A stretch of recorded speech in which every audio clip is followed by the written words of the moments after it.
किस सभा का अध्यक्ष उसका सदस्य नहीं होता है? समझे, किस सभा का अध्यक्ष उसका सदस्य ही नहीं होता है, तो इसका आंसर आएगा राज्यसभा। कैसे, उसको समझ लीजिए। कह रहा है राज्यसभा का पदेन सभापति जो होता है वो उपराष्ट्रपति को बनाया गया है। वह राज्यसभा का सदस्य नहीं होता है, परंतु उसका निर्वाचन संसद के दोनों सदनों के सदस्यों द्वारा होता है। संविधान के अनुच्छेद 89(1) एवं अनुच्छेद 64 के अनुसार वह राज्यसभा का पदेन सभापति होता है। मतलब अनुच्छेद 89(1) में तो दिया ही गया है, साथ में यदि बात करिएगा तो आपको इसका देखने को कहाँ मिल जाएगा आपको, तो अनुच्छेद 39(1) में भी आपको मिलेगा और साथ में आपको मिलेगा कहाँ, तो अनुच्छेद 64 के हिसाब से। क्लियर है बात।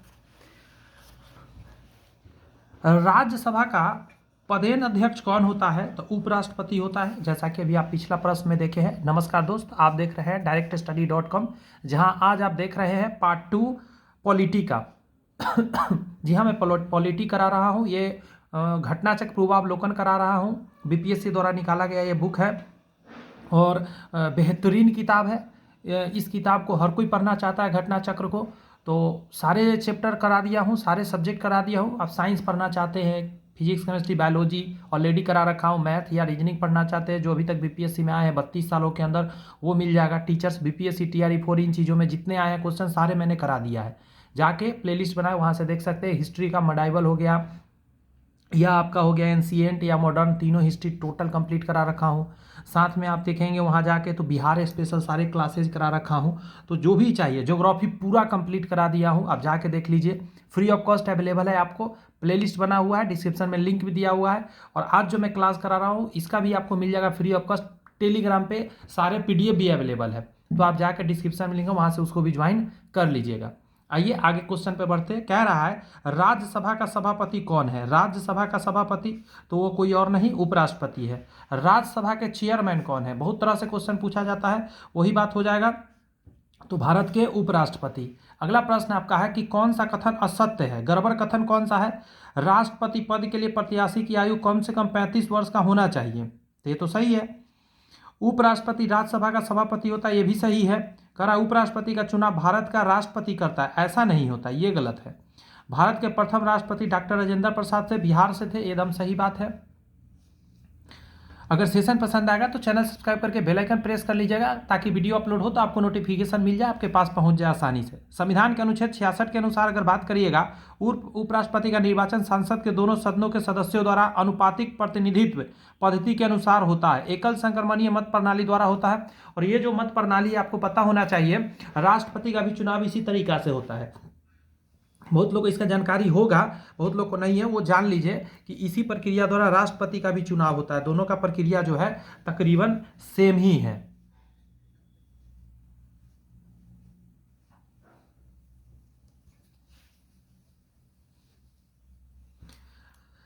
आगे देखेंगे तो प्रश्न में कह रहा है 2022 के भारत के 16वें उपराष्ट्रपति चुनाव के लिए निर्वाचन मंडल में कितने सदस्य हैं?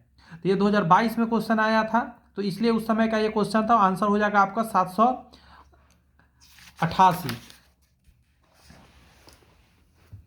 यहां से समझिए और डिटेल में जरा, एक सेकेंड लीजिए मुझे जरा, मैं सेट कर लूं। हाँ, कह रहा है कि 16वें उपराष्ट्रपति, कितना 16वें उपराष्ट्रपति निर्वाचन हेतु निर्वाचन मंडल में शामिल सदस्य जो है, पहला है राज्यसभा के 233 निर्वाचित सदस्य हैं और राज्यसभा के 12 मनोनीत सदस्य भी है, लोकसभा के 543 निर्वाचित सदस्य हैं और दोनों सदनों को मिलाकर बने निर्वाचन मंडल में शामिल कुल 788 व्यक्ति हो जाएंगे।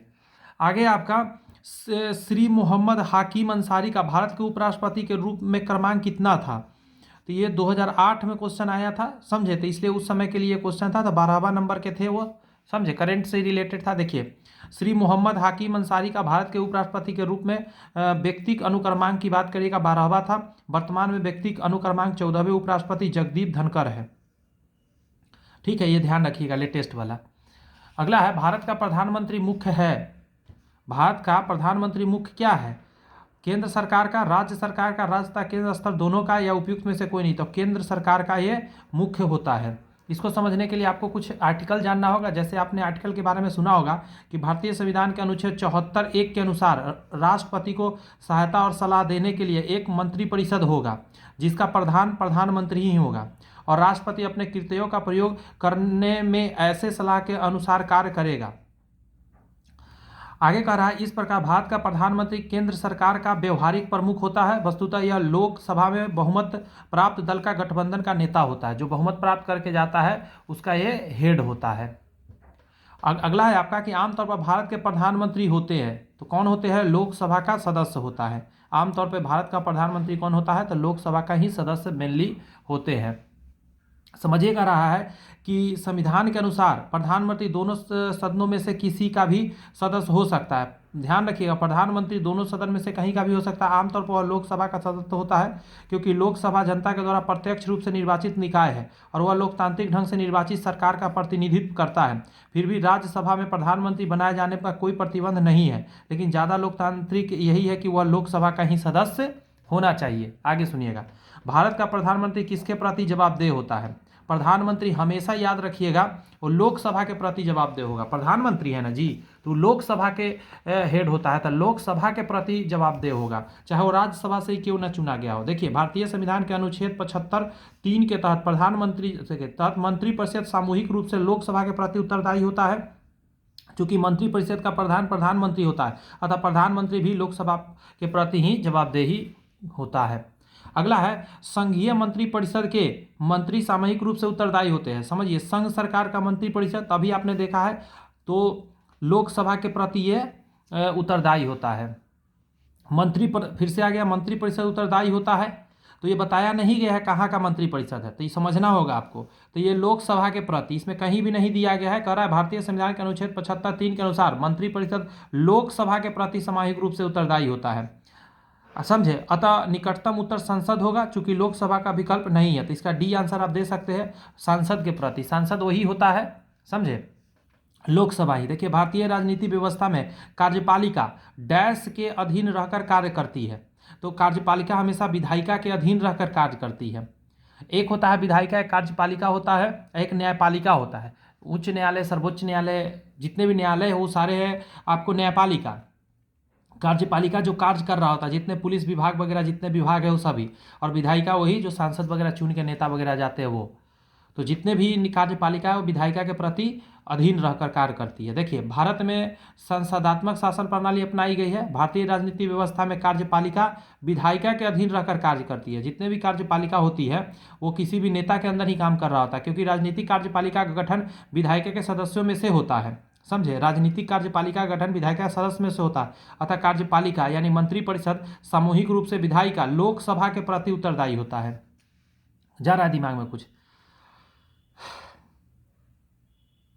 कार्यपालिका जो होता है, जो मंत्रिपरिषद है, सामूहिक रूप से विधायिका लोकसभा के प्रति उत्तर देता है। जितने भी कार्यपालिका में आ जाते हैं, जितने भी मंत्री बनाए जाते हैं, वो सारे मंत्री किसके? लोकसभा के प्रति विधायिका, विधायक सारे होते हैं ना, उसके प्रति उत्तरदायी होता है।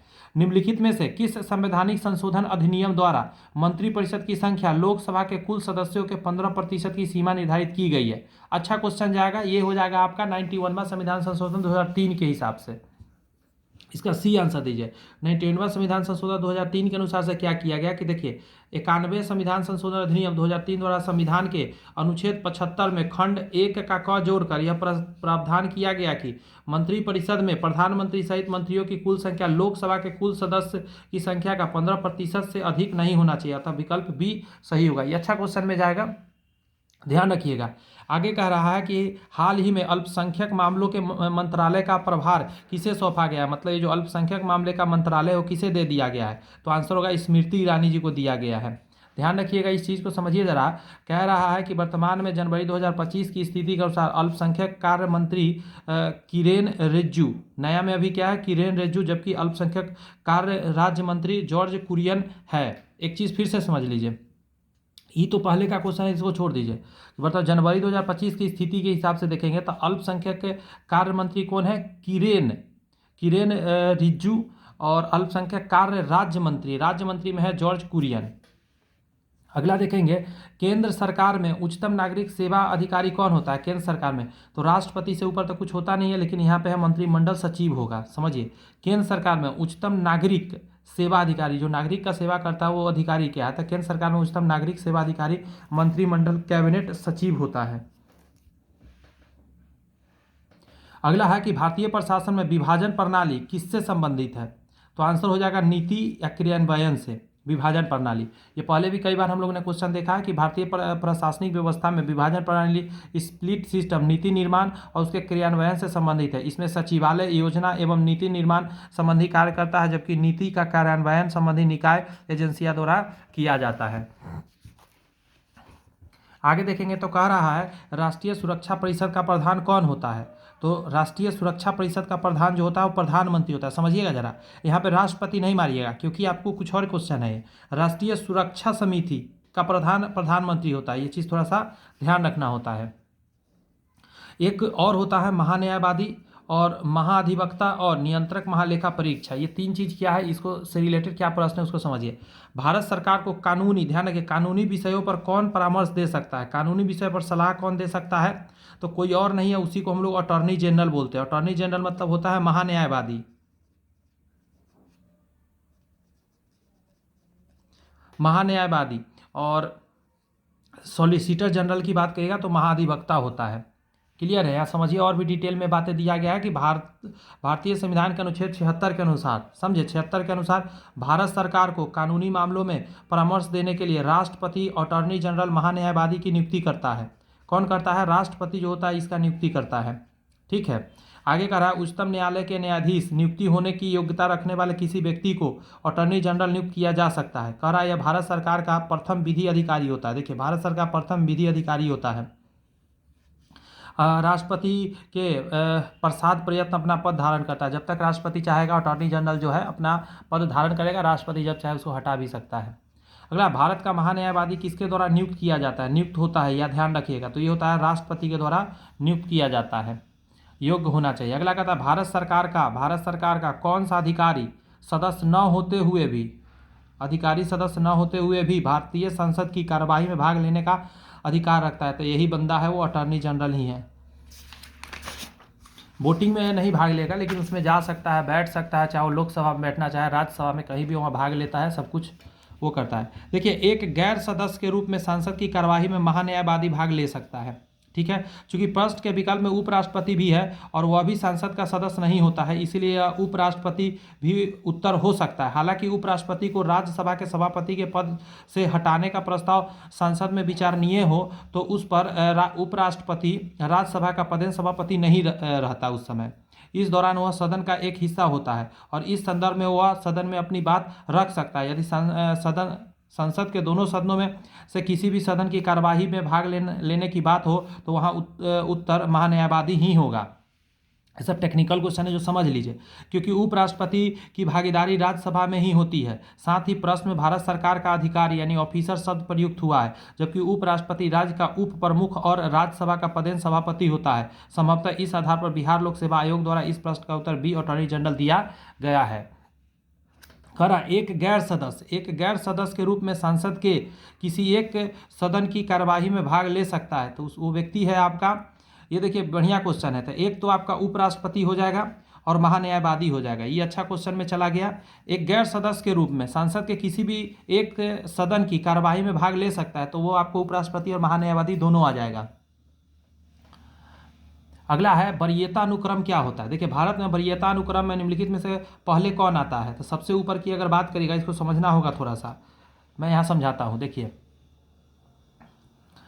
नया टाइप के प्रश्न है कि वरीयता अनुक्रम यानी टेबल ऑफ प्रोसीडेंस केंद्र एवं राज्य सरकार के विभिन्न पदाधिकारियों के रैंक एवं ऑर्डर से संबंधित है। इस संबंध में वर्तमान अधिसूचना 26 जुलाई 1779 को जारी की गई थी। इसके अनुसार गौर से सुनिएगा, संघ लोक सेवा आयोग के अध्यक्ष यूपीएससी, मुख्य निर्वाचन आयुक्त सीईसी तथा भारत के नियंत्रक और महालेखा परीक्षक सीएजी को वरीयता क्रम में एक समान मतलब 9 क में रखा गया है, जबकि उच्च न्यायालय के मुख्य न्यायाधीश को अपने न्याय क्रम क्षेत्र में 14वें तथा उसके बाहर 17वें क्रम में रखा गया है। अतः विकल्प ई सही हो जाएगा इसके लिए।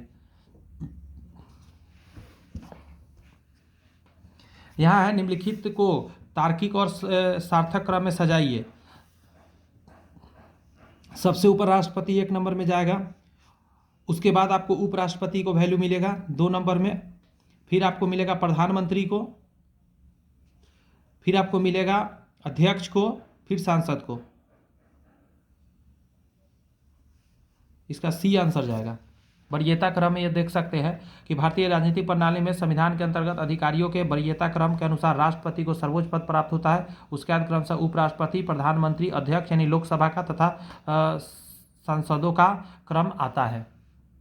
संसद लोकसभा की अब बात करते हैं। लोकसभा के चुनाव में निर्वाचित होने के लिए किसी व्यक्ति के लिए न्यूनतम आयु कितना होना चाहिए? तो लोकसभा के लिए 25 साल में ही आप चुनाव लड़ सकते हैं। और सबसे कम उम्र की आप देखें, अभी गायिका जो है, लोक गायिका जीत गई हैं बीजेपी से। अनुच्छेद 84 ख के अनुसार लोकसभा में निर्वाचित होने के लिए न्यूनतम आयु सीमा 25 वर्ष है तथा राज्यसभा में निर्वाचित होने के लिए न्यूनतम आयु सीमा 30 वर्ष है। राज्यसभा के लिए 30 वर्ष और लोकसभा के लिए 25 वर्ष।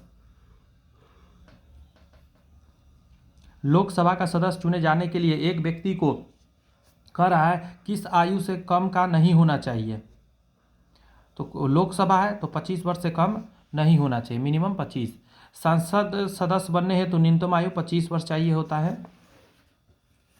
आगे आपके सामने करा लोकसभा का सदस्य, राज्यसभा का सदस्य और राष्ट्रपति बनने के लिए न्यूनतम आयु तो 25, 30, 35, 25, 30, 35 ऑप्शन नंबर ए हो जाएगा, ये ध्यान रखिएगा। कह रहा संविधान के अनुच्छेद 58 1 ख के तहत राष्ट्रपति पद के न्यूनतम आयु 35 वर्ष, अनुच्छेद 84 ख के तहत लोकसभा और राज्यसभा सदस्य के न्यूनतम आयु 25 वर्ष और मतलब लोकसभा के लिए 25 वर्ष और राज्यसभा के लिए 30 वर्ष होना चाहिए। कह रहा है लोकसभा के राज्यवार सीटों की आवंटन सन 1971 में जनगणना के आधारित है। यह निर्धारण किस वर्ष तक यथा रहेगा ऐसे ही? तो ये 2026 तक रहेगा, उसके बाद फिर से ये सीट सब चेंज होने वाला है। देखिए संविधान के 84वें संशोधन अधिनियम 2000 द्वारा अनुच्छेद 81(3) के प्रंतुक में संशोधन करके वर्ष 2000 के स्थान पर लोकसभा में राज्यवार सीटों के बंटवारा का निर्धारण वर्ष 2026 तक संशोधित किया गया है। तब तक लोकसभा में स्थान निर्धारण के लिए 1971 की जनगणना ही आधार रहेगा। प्रत्येक राज्य में लोकसभा की सीटों का निर्धारण परिसीमन आयोग द्वारा किया जाता है। समझे, इस परिसीमन को किस वर्ष तक रोक दिया गया है? तो 2026 तक के लिए रोक दिया गया। 2000 में होने वाला था लेकिन हुआ नहीं, उसको आगे बढ़ाया गया। वर्तमान लोकसभा में प्रत्येक राज्य के लिए स्थान का आवंटन आधारित है, तो ये 1971 के जनगणना के आधार पर ही है। समझे, देखिए वर्तमान लोकसभा में प्रत्येक राज्य के लिए स्थानों का आवंटन 1971 की जनगणना के आधार पर ही है। अगला है लोकसभा में आंग्ल भारतीय समुदाय के सदस्यों की मनोनीत करने की शक्ति किसके पास है? तो ये भारत के राष्ट्रपति के पास था, जो कि हटा दिया गया है। समझ लीजिए और डिटेल में जरा। प्रश्नकाल जब ये पूछा गया था उस समय प्रश्नकाल में अनुच्छेद 331 के अनुसार लोकसभा में आंग्ल भारतीय समुदाय के सदस्यों को मनोनीत करने की शक्ति राष्ट्रपति के पास था। राष्ट्रपति अधिकतम 2 सदस्य को नामित कर सकता था। 104वें संविधान संशोधन अधिनियम 2019 तक अनुच्छेद 334 में संशोधन करके, समझ रहे हैं, 2019 में लोकसभा एवं राज्यसभा में अनुसूचित जातियों और अनुसूचित जनजातियों के लिए आरक्षण की अवधि को 70 वर्षों से बढ़ाकर 80 वर्ष कर दिया गया है, परंतु आंग्ल भारतीय सदस्यों को मनोनीत की व्यवस्था को निष्प्रभावी कर दिया गया है। लोकसभा, गौर सुनिए, लोकसभा को उसके कार्यकाल की समाप्ति के पूर्व ही भंग किया जा सकता है। लोकसभा को उसके कार्यकाल की समाप्ति के पूर्व ही भंग किया जा सकता है। बात समझे, राष्ट्रपति द्वारा मंत्रिपरिषद की सलाह पर, राष्ट्रपति चाहेगा मंत्रिपरिषद के सलाह पर भंग होगा। देखिए अनुच्छेद 85 2 और ख के अनुसार लोकसभा को कार्यकाल पूरा होने से पहले भंग किया जा सकता है। ऐसा प्रधानमंत्री या मंत्रिपरिषद की सिफारिश पर राष्ट्रपति द्वारा किया जा सकता है। हालांकि यदि मंत्रिपरिषद ने लोकसभा में बहुमत खो दिया है तो ऐसी मंत्रिपरिषद की सलाह पर लोकसभा के समय पूर्व भंग करने की बजाय राष्ट्रपति नई सरकार बना सकने की संभावना के संदर्भ में सुई विवेक का उपयोग कर सकता है कि वो क्या चाहता है। लोकसभा को कार्यकाल पूरा होने के पहले भंग किया जा सकता है, तो ये हो जाएगा राष्ट्रपति के स्वविवेक। 1 मिनट, ये नहीं है, स्वविवेक से नहीं होता है, प्रधानमंत्री की सिफारिश पर राष्ट्रपति कर सकता है, ये सही है।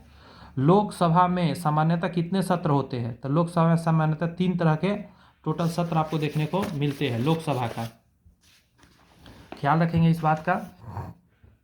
देखिए, कह रहा है भारत के संविधान के अनुच्छेद 85 में संसद के सत्र सत्रावसान और विघटन का प्रावधान है। इसके अंतर्गत राष्ट्रपति को संसद के प्रत्येक सदन का समय समय पर सत्र बुलाने की शक्ति दी गई है, परंतु राष्ट्रपति द्वारा संसद का सत्र इस प्रकार बुलाया जाना चाहिए कि एक सत्र की अंतिम बैठक और आगामी सत्र की प्रथम बैठक के मध्य 6 माह से अधिक का अंतर न होना चाहिए। दूसरे शब्दों में एक वर्ष में संसद का कम से कम 2 सत्र बुलाया जाना चाहिए। वैसे भारत के लोकसभा के एक वर्ष के समान 3 तरह के सत्र बुलाए जाते हैं। एक है बजट सत्र, ठीक है, फरवरी और मई में, और मानसून सत्र बोलते हैं इसको, जुलाई से अगस्त के बीच, और एक है शीतकालीन सत्र, नवंबर से दिसंबर के बीच। बजट सत्र, मानसून सत्र और शीतकालीन सत्र, 3 तरह के सत्र बुलाए जाते हैं। लोकसभा के कम से कम कितने सत्र बुलाए जाते हैं? तो कम से कम 2 होना चाहिए वर्ष भर में मिनिमम। अगला है आपका कि सांसद के दोनों सत्रों के बीच अधिकतम अंतराल होना चाहिए। तो कितना होना चाहिए? 6 माह से ज़्यादा नहीं होना चाहिए, 6 महीना कम से कम होना चाहिए। आगे कह रहा है कि कौन सा राज्य सबसे अधिक प्रतिनिधित्व लोकसभा में भेजता है? तो कोई और नहीं, उत्तर प्रदेश ही है सबसे ज़्यादा भेजता है। डिटेल में थोड़ा सा देख लेते हैं। कह रहा है उत्तर प्रदेश लोकसभा में सर्वाधिक प्रतिनिधि भेजता है। विकल्प में दिए गए राज्यों को लोकसभा के सदस्यों की संख्या इस प्रकार है, जैसे बिहार में 40 है लोकसभा का, मध्य प्रदेश में 29 है, पश्चिम बंगाल 42 और उत्तर प्रदेश में सबसे ज़्यादा 80, बिहार का सोझे डबल है। आगे कह रहा है कि जहाँ तक लोकसभा में प्रतिनिधि का प्रश्न है, कौन सा राज्य दूसरे तथा तीसरे दर्जे पर आता है? लोकसभा में प्रतिनिधित्व 1 नंबर पे यूपी, 1 नंबर पे, 2 नंबर पे आपका मिल जाएगा कौन? बिहार 2 नंबर पे आ जाता है, और 3 नंबर पे महाराष्ट्र आपका चला जाता है, ध्यान रखिएगा। यहाँ कह रहा है प्रश्नकाल के समय, ध्यान रखिए प्रश्नकाल के समय 3 राज्य नहीं थे, 3 नए राज्य नहीं थे। उस समय बिहार में लोकसभा सीटों की संख्या 54 थी, महाराष्ट्र 44 थी। वर्ष 2000 में 3 नए राज्य के गठन संख्या के परिवर्तन आ गया, समझे। लोकसभा में प्रथम स्थान उत्तर प्रदेश 80 सीट के साथ, द्वितीय स्थान महाराष्ट्र 48 सीट के साथ, और तृतीय स्थान पश्चिम बंगाल 42 सीट के साथ हो गया। तो मध्य प्रदेश 29 सीट, तमिलनाडु 39 सीट और बिहार 40 सीट। तो ध्यान रखिएगा, ये जो क्वेश्चन है, ये क्वेश्चन को काट दे रहा हूँ मैं क्योंकि ये गड़बड़ हो जाएगा। अभी के हिसाब से ये याद रखना है आपको। 80 है सीट किसका? उत्तर प्रदेश। महाराष्ट्र का 40 सीटें हैं, पश्चिम बंगाल का 42 है, मध्य प्रदेश का बिहार का 40 है, फिर तमिलनाडु 29 है, 39 है कहने का मतलब, ध्यान रखिएगा। बिहार का नंबर कैवा नंबर पे आ जाएगा? 1 2 3, चौथा नंबर पे आ रहा है। लोकसभा चुनाव का कोई प्रत्याशी अपनी जमानत खो देता है यदि उससे प्राप्त न होता है, याद रखिएगा। ये सब नहीं, 1/6 होता है, समझे। लोकसभा चुनाव में यदि कोई प्रत्याशी वैध मतों का 1/6 भाग प्राप्त नहीं कर पाता है तो उस उम्मीदवार की जमानत राशि जब्त हो जाती है, अर्थात वो अपनी जमानत खो बैठता है। अगला है लोकसभा का पहला आम चुनाव कब हुआ था? 1952 में हुआ था, ये ध्यान रखिएगा। लोकसभा का प्रथम जो आम चुनाव हुआ था 25 अक्टूबर 1951 से लेकर 21 फरवरी 1952 के मध्य हुआ था। यह चुनाव कुल 489 सीटों के लिए हुआ था। लोकसभा का प्रथम अधिवेशन 13 मई 1952 को हुआ था। ध्यान रखने वाली ये सब बातें हैं। 9वीं लोकसभा कब भंग की गई? तो 9वीं लोकसभा जो है मार्च 1951 में भंग की गई थी। ये बहुत पहले का क्वेश्चन है, इसीलिए ऐसा पूछा है। 9वीं लोकसभा का गठन 2 दिसंबर 1889 को हुआ था और यह 13 मार्च 1991 को भंग की गई। भारत में 12वीं लोकसभा के निर्वाचन हुआ, ये बहुत पहले का क्वेश्चन है, तो इसी से आप आंसर दे सकते हैं। 1998 में हुआ था। लोकसभा का नेता कौन?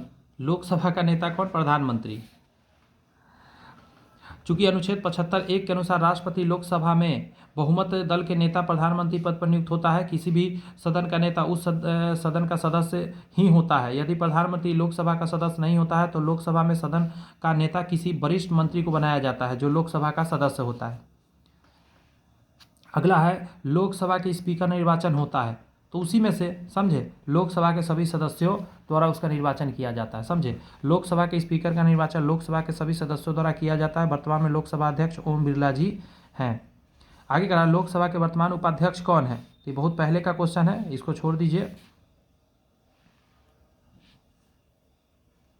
उपाध्यक्ष वर्तमान में कोई नहीं है। अगला है धन विधेयक पेश किया जाता है लोकसभा में, याद रखिएगा केवल लोकसभा में होगा। धन विधेयक की बात होगा तो लोकसभा। अगला है भारत के सांसद का व्यय किसके द्वारा नियंत्रित किया जाता है? व्यय नियंत्रित करने वाला कौन है? तो ये कहना मुश्किल है, ये कहना मुश्किल है, यहाँ ध्यान दीजिए। देखिए थोड़ा समझना है आपको क्या कि संसद जो होता है भारत का सर्वोच्च विधायी निकाय है, ठीक है। भारतीय संसद में राष्ट्रपति तथा 2 सदन, राज्यसभा यानी राज्यों का परिषद एवं लोकसभा लोगों का सदन होते हैं। राष्ट्रपति के पास संसद के दोनों सदनों में किसी भी सदन को बुलाने या स्थगित करने अथवा लोकसभा के भंग करने की शक्ति भी है। भारत की संचित निधि, आकस्मिक निधि व लोक लेखाओं पर भारत की संसद की अनुशंसा से ही वित्तीय स्वीकृति दी जाती है। तो भारत के संसद का व्यय संसद द्वारा ही नियंत्रित किया जाता है। तो इसका सांसद ही आंसर लिखना सही होगा, इसमें से कोई आंसर नहीं जाएगा। इसका आंसर क्या होगा? सांसद द्वारा नियंत्रित होता है, जैसा सांसद लोग चाहेगा वैसा होता है। देखिए, संसद के संयुक्त सत्र की अध्यक्षता कौन करेगा? तो याद रखिएगा लोकसभा के अध्यक्ष करता है, ये एक खास बात है। संविधान के अनुच्छेद 118(4) के अनुसार संसद के दोनों सदनों की संयुक्त बैठक की अध्यक्षता लोकसभा का अध्यक्ष स्पीकर ही करता है, उपराष्ट्रपति जी नहीं करते हैं। संसद में कटौती प्रस्ताव का क्या उद्देश्य होता है? तो ये होता है सरकार के बजट प्रस्ताव के खांचों में कटौती का प्रस्ताव प्रस्तुत करना, कि कहाँ कहाँ कटौती करना है पैसा का।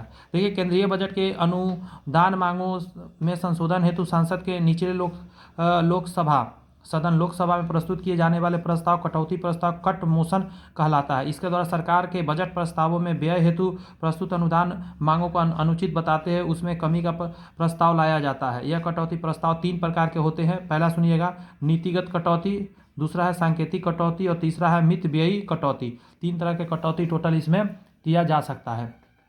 एक एमपी मेंबर ऑफ पार्लियामेंट की सीट को रिक्त घोषित किया जा सकता है यदि वो सदन से लगातार डैश अवधि के लिए अनुपस्थित रहता है। तो आंसर 2 माह के लिए, यदि लगातार 2 माह से अनुपस्थित है तो चलिए भाई आपका सीट खाली किया जाए, आप इस काम के लिए है, ये नहीं है। कह रहा है भारतीय संविधान के अनुच्छेद 101(4) के तहत संसद तथा अनुच्छेद 190(4) के तहत राज्य विधानमंडल के किसी सदस्य की सदस्यता तब समाप्त समझी जाती है जब वह 60 दिनों की अवधि तक सदन की अनुज्ञा के बिना उसके सभी अधिवेशनों में अनुपस्थित रहता है, परंतु इस अवधि में सदन के सत्रावसान या निरंतर 4 से अधिक दिनों के लिए स्थगित समय नहीं जोड़ा जाएगा। कह रहा है लोकसभा के अध्यक्ष को प्राप्त होता है, लोकसभा के अध्यक्ष को क्या प्राप्त होता है? तो केवल समान मत देने की स्थिति में मतदान का अधिकार। अगर किसी चीज़ पर मतदान देना है तो अगर बराबर हो गया तभी वो अपना मत दे सकता है, जिधर चाहे उधर, ऐसे नहीं वो मत करेगा किसी चीज़ में। संविधान के अनुच्छेद 101 के अनुसार लोकसभा का अध्यक्ष जो होता है लोकसभा में किसी विषय पर मतदान के प्रथमतः मत नहीं देगा, किंतु मत बराबर रहने की दिशा में निर्णायक मत यानी कास्टिंग वोट होगा, वो उस पर प्रयोग करेगा। इस प्रकार समान मत होने की स्थिति में लोकसभा के अध्यक्ष को मतदान का अधिकार प्राप्त हो जाता है। इसके अतिरिक्त अनुच्छेद 96(1) के अनुसार जब अध्यक्ष को उसके पद से हटाने का संकल्प लोकसभा विचाराधीन है तो वह उपस्थित रहने पर भी पीठासीन नहीं होगा। और अनुच्छेद 96(2) के अनुसार ऐसी स्थिति में वह ऐसे संकल्प पर या ऐसी कार्यवाही के दौरान किसी अन्य विषय पर प्रथमतः ही मत देना का हकदार होगा। फिर से एक बार सुनिएगा, ये समझने वाली बहुत अच्छा जरूरी चीज़ है। देखिए, इसके अतिरिक्त अनुच्छेद 96(1) के अनुसार जब अध्यक्ष को उसके पद से हटाने का संकल्प लोकसभा में विचाराधीन है, मतलब लोकसभा में क्या है कि उसको हटाना है पद से और विचाराधीन है, मतलब उस पर बात चल रहा है, तो वह उपस्थित रहने पर भी पीठासीन नहीं होगा, मतलब वो उस समय स्पीकर नहीं होगा, वो कोई बात नहीं करेगा। अनुच्छेद 96(2) के अनुसार ऐसी स्थिति में वह ऐसी संकल्पना पर या ऐसी कार्यवाहियों के दौरान किसी अन्य विषय पर प्रथमतः ही मत देने का हकदार होगा, किंतु मत बराबर होने की दशा में मत देने का हकदार नहीं होगा। समझाते हैं। मान के चलिए कोई विषय है, तो भाई आप मान के चलिए मेरे ऊपर कार्यवाही चल रहा है, तो अगर मत देना है तो हम देंगे ना अपना पक्ष में एक मत अपने लिए कि हाँ हम सही है, तो वहाँ मत दे सकता है पहले ही। लेकिन यहाँ पे ऐसा हो गया कि हम ही को हटाने के लिए मत चल रहा है और बराबर हो गया, तब उस समय हम मत नहीं देंगे। बात समझ में आ रहा है? इस आधार पर विकल्प सी सही हो सकता है, परंतु विकल्प ए अधिक सटीक उत्तर होगा। अच्छा क्वेश्चन था ये, दिमाग लगाने वाला। देखिए, संविधान का कौन सा अनुच्छेद किसी सांसद के लाभकारी पद पर रोक सकता है? अच्छा है, लाभकारी पद पे नहीं जाएगा, तो अनुच्छेद 102 फर्स्ट ए के हिसाब से, इसको कभी कभी लिखेगा अनुच्छेद 102(1) के क के हिसाब से। देखिए, कह रहा है संविधान का अनुच्छेद 102(1) क के किसी सांसद के लाभकारी पद से रोक लगा सकता है। अनुच्छेद के अनुसार कोई व्यक्ति सांसद के किसी सदन का सदस्य चुने जाने के लिए और सदस्य होने के लिए निहिरता होगा यदि वह भारत सरकार के या किसी राज्य की सरकार के अधीन ऐसे पद को छोड़कर उसको धारण करने वाले एक निहित न होना संसद के विधि द्वारा घोषित किया है। कोई भी लाभ पद धारण नहीं कर सकता, मतलब सांसद है तो सिर्फ सांसद ही रहेगा, प्राइवेट काम कर सकता है कुछ, लेकिन वो ये जो सोचेगा कि हम इसके साथ कोई और भी नौकरी वगैरह कुछ कर ले, नहीं कर सकता। लोकसभा में आंग्ल भारतीय समुदाय के प्रतिनिधित्व की क्या स्थिति है, तो ये 2024 का है, तो इसको तो हटा दिया गया। देखिए 104वें संविधान संशोधन द्वारा इसका मनोनीत करना समाप्त कर दिया गया है अब।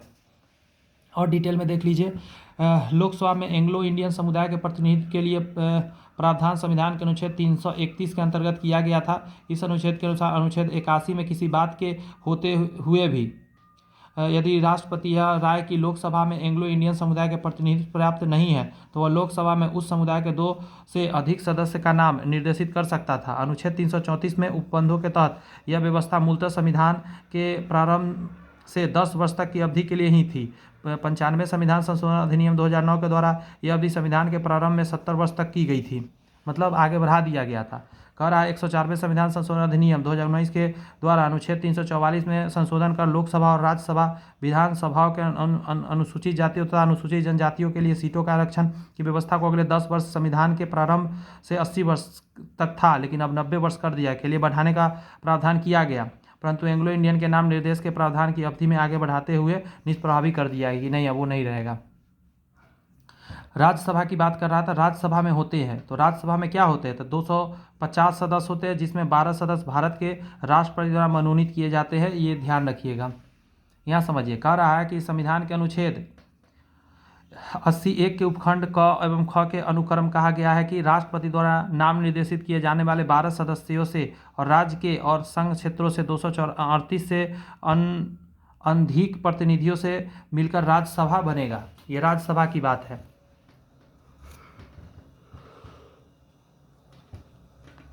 कह रहा है राज्यसभा में प्रतिनिधित्व में शामिल है, तो आंसर क्या हो जाए, उपयुक्त में से एक से ज़्यादा। देखिए भारत के राष्ट्रपति द्वारा मनोनीत सदस्य भी होता है, नागरिकों द्वारा सीधे चुने गए सदस्य, ये तो नहीं होता है राज्यसभा में। अप्रत्यक्ष रूप से नागरिकों द्वारा उसके प्रतिनिधियों के माध्यम से चुने गए सदस्य, ये भी रहता है, जितने भी सांसद वगैरह होते हैं।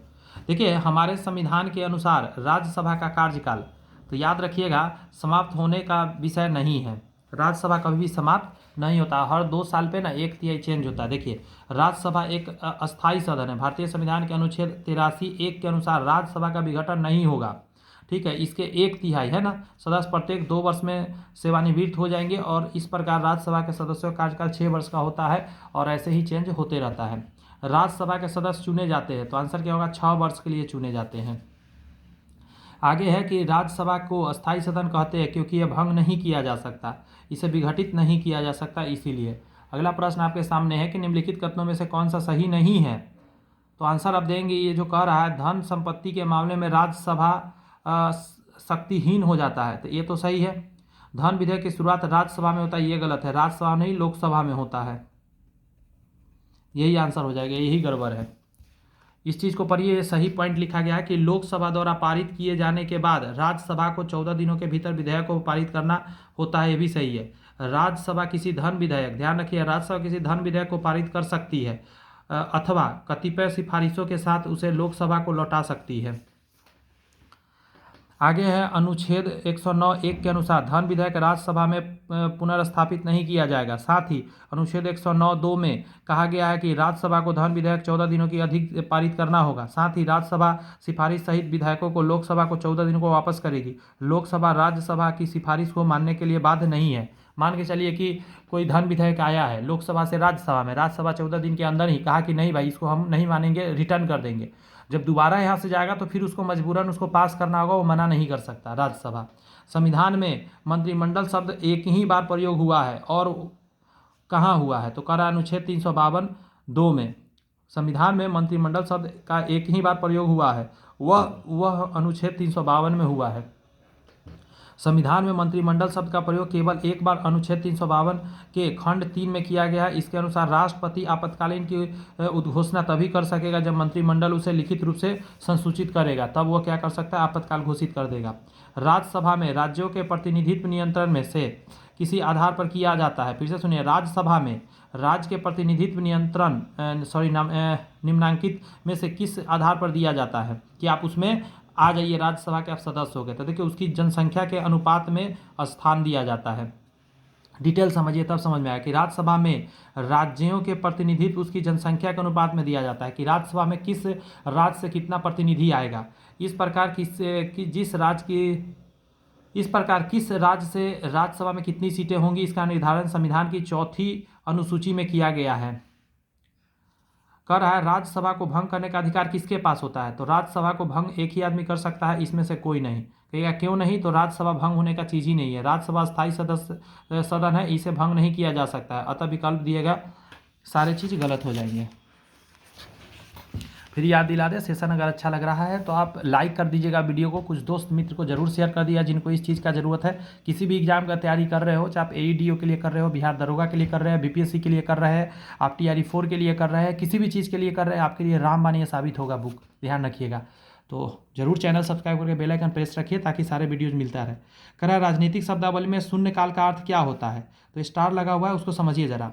देखिए ये आज का नहीं, 2001-2 के समय का क्वेश्चन है, तो इसको डिटेल में समझिए। देखिए, प्रश्नकाल और सभा पटल पर सत्र रखे जाने के तत्काल पश्चात तथा किसी सूचीबद्ध कार्य को सभा द्वारा शुरू करने से पहले के समय को लोकप्रिय नाम शून्यकाल है। फिर से सुनिए, प्रश्नकाल और सभा पटल पर पत्र रखने जाने के तत्कालिक पश्चात तथा किसी सूचीबद्ध कार्य को सभा द्वारा शुरू करने से पहले के समय को लोकसभा के शून्यकाल कहते हैं। चूँकि यह मध्याह्न 12 बजे शुरू होता है, इस अवधि को शिष्ट भाषा में शून्यकाल कहते हैं। लोकसभा के कथित शून्यकाल के मामले उठाने के लिए सदस्य प्रतिदिन पूर्वाह्न 10 बजे से पूर्व जिस महत्वपूर्ण विषय को सभा में उठाना चाहते हैं उसके बारे में स्पष्ट बताते हुए अध्यक्ष को सूचना देते हैं। ठीक है, सभा में ऐसे मामले को उठाने या न उठाने की अनुमति देना अध्यक्ष पर निर्भर करता है। संसदीय प्रक्रिया में शून्यकाल शब्द को औपचारिक मान्यता प्राप्त नहीं है। ठीक है, अतः दिए गए प्रश्न में कोई भी विकल्प सही नहीं होगा। कह रहा है संसद के दोनों सदनों का संयुक्त अधिवेशन आयोजित होता है, तो जब राष्ट्रपति चाहता है तब। देखिए, एक ऐसे विधेयक पर विचार करने और उसे पारित करने के लिए जिस पर दोनों सदनों में मतभेद हो जाता है तब। इसका आंसर डी जाएगा। ठीक है, केवल 4। सुनिए जरा, कह रहा है संविधान के अनुच्छेद 160 के अनुसार संसद के दोनों सदस्य में संयुक्त अधिवेशन तब आयोजित होगा जब किसी विधेयक पर विचार करने और उसे पारित करने में दोनों सदनों में मतभेद हो जाएगा। संविधान के अनुच्छेद 108 के तहत संसद की संयुक्त बैठक का प्रावधान समान विधेयक के संदर्भ में ही लागू होता है। वित्तीय विधेयकों यानी धन विधेयक जिसको बोलते हैं और संविधान संशोधन विधेयकों के लिए प्रभावी नहीं होता है। ये चीज़ ध्यान रखिए। अनुच्छेद 118(4) के अनुसार लोकसभा का अध्यक्ष लोकसभा और राज्यसभा की संयुक्त बैठक की अध्यक्षता करता है। लोकसभा के अध्यक्ष की अनुपस्थिति में लोकसभा का उपाध्यक्ष अध्यक्षता करता है। यदि वह भी अनुपस्थित रहता है, ध्यान रखिएगा, अगर वो भी अनुपस्थित है, राज्यसभा की उपसभापति अध्यक्षता करता है। संयुक्त बैठक का आयोजन लोकसभा की प्रक्रिया और नियमों से संचालित होता है। संयुक्त बैठक के लिए गणपूर्ति दोनों सदनों के सदस्यों की कुल संख्या का 10वां भाग होता है। इतना कम से कम होना चाहिए तो संयुक्त बैठक होगा। देखिए, राष्ट्रपति क्रमशः कितने सदस्य को लोकसभा और राज्यसभा के लिए नामांकित कर सकता है, तो पहले लोकसभा है तो लोकसभा में 12 राष्ट्रपति क्रमशः कितने सदस्य को लोकसभा और राज्यसभा है, तो लोकसभा में 2 और राज्यसभा में 12। ये भी अब हट गया है, देख लीजिए जरा, ये बहुत पहले का क्वेश्चन है, 2005 का। देख लीजिए, संविधान के अनुच्छेद 80 के तहत राष्ट्रपति साहित्य, विज्ञान, कला और समाज सेवा संबंधी विशेषज्ञ ज्ञान या व्यवहारिक अनुभव रखने वाले 12 व्यक्तियों को राज्यसभा के सदस्यों के लिए नामांकित कर सकता है। आगे कह रहा है संविधान के मूल अनुच्छेद 331 में प्रावधानित है कि यदि राष्ट्रपति यह तय करता है कि लोकसभा में आंग्ल भारतीय समुदाय का प्रतिनिधित्व नहीं है तो वह लोकसभा के समुदाय के 2 से अनधिक सदस्य नामांकित कर सकेगा। आगे सुनिएगा, इस प्रकार प्रश्नकाल के संदर्भ में इस प्रश्न का अभीष्ट उत्तर विकल्प बी था। यहाँ पे तथापि संविधान 104वां संशोधन अधिनियम 2019 का अनुसूचित होकर प्रभावी होने से 25 जनवरी 2020 के पश्चात अब अनुच्छेद 331 निष्प्रभावी हो गया है तथा अब राष्ट्रपति केवल राज्यसभा के लिए 12 सदस्य को नामित कर सकता है। लोकसभा वाला 2 को गया टाटा फीस। कह रहा है राष्ट्रपति द्वारा राज्यसभा में कितने व्यक्ति मनोनीत किए जाते हैं राज्यसभा में, तो वो 12 व्यक्ति को मनोनीत कर सकता है।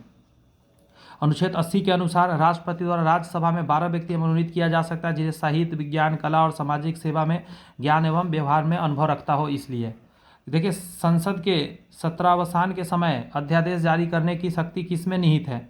तो वह है राष्ट्रपति में। फिर से सुनिए, संसद के सत्रावसान के समय अध्यादेश जारी करने की शक्ति किसमें निहित है? तो राष्ट्रपति के अंतर्गत ही है। देखिए, संविधान के अनुच्छेद 123 के तहत संसद के सत्रावसान के समय अध्यादेश जारी की शक्ति राष्ट्रपति में निहित होती है। आगे देखिएगा, भारतीय संविधान के अनुच्छेद 110 के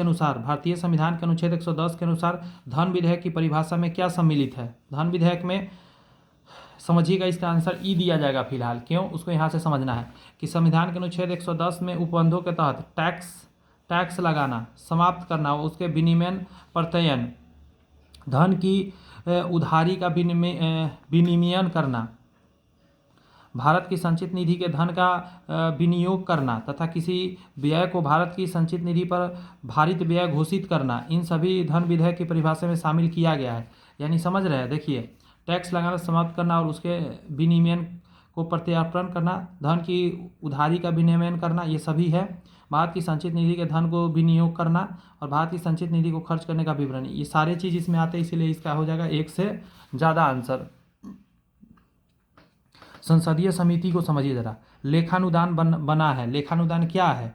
तो इसको कहते हैं बजट पारित लंबित होने के, सुनिए, बजट पारित लंबित होने के कारण निधि आवंटन हेतु लेखानुदान बनाया गया है। कह रहा है विनियोग विधेयक के पारित होने के बाद ही संचित निधि से कोई रकम निकाली जा सकती है, किंतु यदि सरकार के वित्तीय वर्ष के अंत में बदलाव आए और नई सरकार विनियोग विधेयक तुरंत नहीं लाए या किसी अन्य कारण से विनियोग विधेयक के पारित होने के पहले ही रुपए की आवश्यकता हो, तो अनुच्छेद 116 क के तहत लोकसभा लेखानुदान पारित कर सरकार के एक अग्रिम राशि मंजूर करा सकती है। अनुच्छेद 116 में यह व्यवस्था की गई, यदि आकस्मिक परिस्थिति में सरकार को बहुत अधिक धन की आवश्यकता हो, जैसे युद्ध के समय, या तो सांसद सकल राशि की स्वीकृति दे सकती है। इसे अनुदान यानी वोट ऑफ क्रेडिट कहते हैं। अरे भाई, युद्ध वगैरह चल रहा है, राशि बहुत जरूरत पड़ रहा है, तो उस समय थोड़े ना सांसद को कहेगा आओ बैठक बनाओ, फलाना ढिमकाना करो, तब जाके तुमको पैसा मिलेगा। नहीं, उस समय अनुदान के तौर पे निकाला जा सकता है पैसा। लोक लेखा समिति अपनी रिपोर्ट प्रस्तुत करती है। आंसर हो जाएगा लोकसभा के स्पीकर को कर देती है जाके लोक लेखा समिति।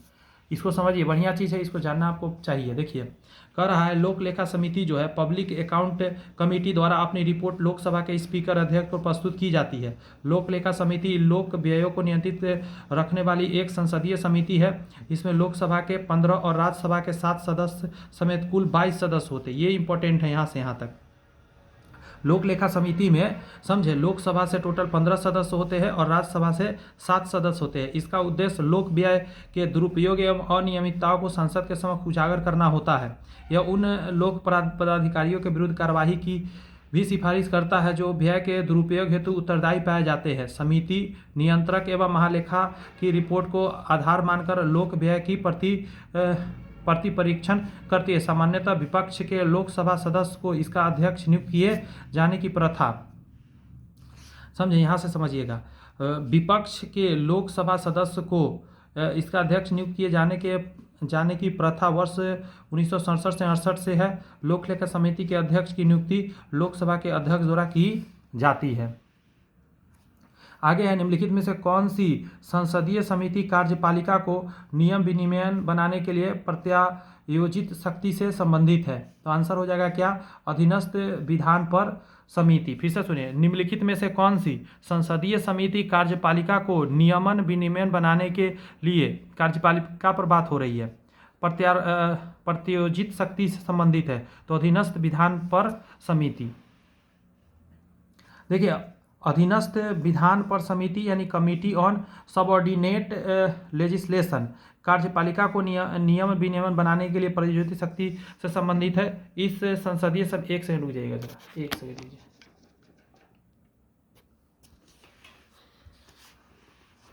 सॉरी, एक सेकंड। हाँ, मैं ये कह रहा था कि इस संसदीय समिति का कार्य यह जांच करना है कि क्या संविधान द्वारा प्रदत्त या संसद द्वारा परियोजना के माध्यम से नियमन विनियमन उपनियमन योजना या अन्य वैधानिक साधन बनाने के लिए प्रदान की गई शक्तियों का कार्यपालिका द्वारा उचित रूप से प्रयोग किया जा रहा है अथवा नहीं। संसद के दोनों सदनों की अपनी अपनी अधीनस्थ विधान पर समिति होती है, जिनमें संविधान संसद से 15 सदस्य यथास्थिति अध्यक्ष सभापति द्वारा नामित किए जाते हैं। आगे है कि भारतीय संविधान के किस अनुच्छेद के तहत वार्षिक वित्तीय विवरण बजट संसद के समक्ष प्रस्तुत किए जाना आवश्यक है। अच्छा क्वेश्चन में ये जाएगा अनुच्छेद 112 के तहत। समझे, डिटेल में बता देता हूँ। नीचे कह रहा है कि भारतीय संविधान का अनुच्छेद 112 वार्षिक वित्तीय विवरण यानी बजट से संबंधित है। ठीक है। अनुच्छेद 112(1) के अनुसार राष्ट्रपति प्रत्येक वित्तीय वर्ष के संबंध में संसद के दोनों सदनों के समक्ष भारत सरकार की उस वर्ष के लिए प्रकलित प्राप्तियां और व्यय का विवरण रखवाएगा, जो वार्षिक वित्तीय विवरण या बजट कहा जाता है। आपने सुना भी होगा, बजट पे भाषण होता है और बजट पे बहुत सारी बातें भी की जाती है। यहाँ समझिए, कह रहा है आज़ादी के बाद भाषा के आधार पर भारत के राज्यों का पुनर्गठन किस वर्ष हुआ था? तो 1956 में हुआ था। बहुत लोग ये जानते भी होंगे। कह रहा है कि आज़ादी के बाद भारत में राज्य पुनर्गठन अधिनियम 1956 पारित किया गया था, जिसमें भाषा के आधार पर राज्य का पुनर्गठन प्रावधान किया गया। आंध्र प्रदेश पहला राज्य था। मणिपुर राज्य का गठन हुआ था, तो ये हुआ था 1972 में ही मणिपुर राज्य का गठन हुआ था। समझ लीजिए इसके बारे में। कह रहा है कि उत्तर पूर्वी क्षेत्र, ठीक है, पुनर्गठन अधिनियम 1971 के तहत मणिपुर राज्य का गठन मेघालय और त्रिपुरा राज्यों के साथ 21 जनवरी 1972 को हुआ था। समझे, मणिपुर का, मेघालय का, त्रिपुरा का राज्य का गठन 21 जनवरी 1972 को ही तीनों का हुआ था। अगला है, भारत में जिला स्तर पर उपभोक्ता विवाद निवारण के संदर्भ में निम्नलिखित में से कौन सा कथन सही नहीं है? तो इसका आंसर इनमें से कोई नहीं हो जाएगा। कैसे, उसको यहाँ से समझिए जरा।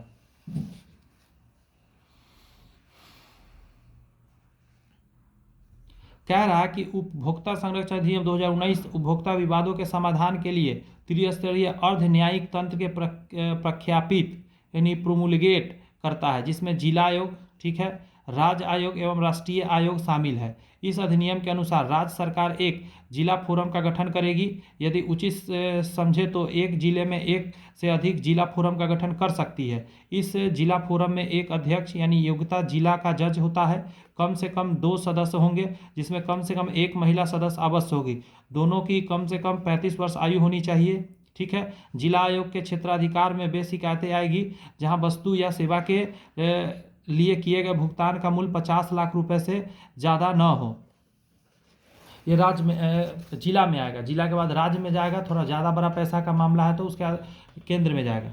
निम्नलिखित में से कौन भारतीय संघ का 28वां राज्य है? तो वो झारखंड है। देखिए, झारखंड की स्थापना बिहार पुनर्गठन अधिनियम 15 नवंबर 2000 को भारत के 28वें राज्य के रूप में किया गया था। सर्वोच्च न्यायालय की बात किया था। सर्वोच्च न्यायालय एक क्या है? तो यह है उपयुक्त में से संघीय न्यायालय, मानव अधिकारों का संरक्षण, संविधान के अंतिम विवेचक। तो एक से ज़्यादा आंसर इसमें जाएगा। देखिए, इस चीज़ को समझ लीजिए। यहाँ से कह रहा है कि भारत का सर्वोच्च न्यायालय जो है एक संघीय न्यायालय है। यह मानवाधिकार संरक्षक भी है, संविधान का अंतिम विवेचक भी है। बात समझ में? संविधान का अंतिम विवेचक यही करेगा, मानवाधिकार यही है और संघीय न्यायालय भी यही है। तो तीनों चीज़ आंसर ई हो जाएगा, एक से ज़्यादा आंसर। अगला प्रश्न है कि भारत के सर्वोच्च न्यायालय की स्थापना हुई थी।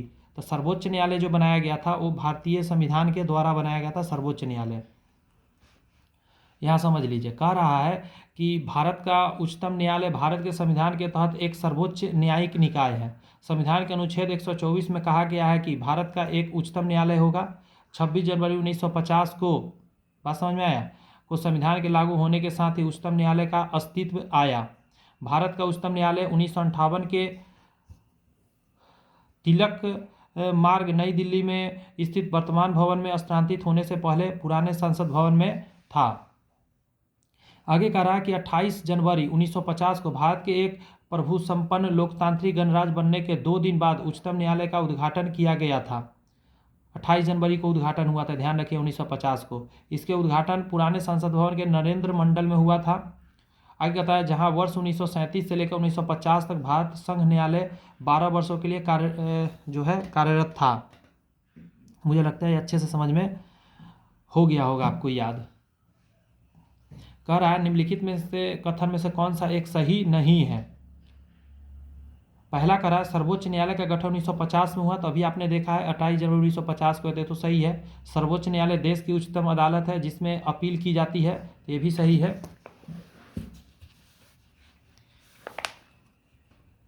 अगला कह रहा है कि सर्वोच्च न्यायालय कोर्ट मार्शल को छोड़ अन्य किसी भी उच्च न्यायालय अदालतों की सुनवाई कर सकता है, तो ऐसा नहीं है, ये सभी का करेगा, ये गड़बड़ है। सर्वोच्च न्यायालय कोर्ट मार्शल के साथ अन्य सभी उच्च न्यायालय अदालतों की सुनवाई कर सकता है, ये सही है। देखिए सशस्त्र सेना न्यायाधिकरण अधिनियम 2007 के प्रावधान के अनुसार कोर्ट मार्शल की अपील सर्वोच्च न्यायालय में की जा सकती है।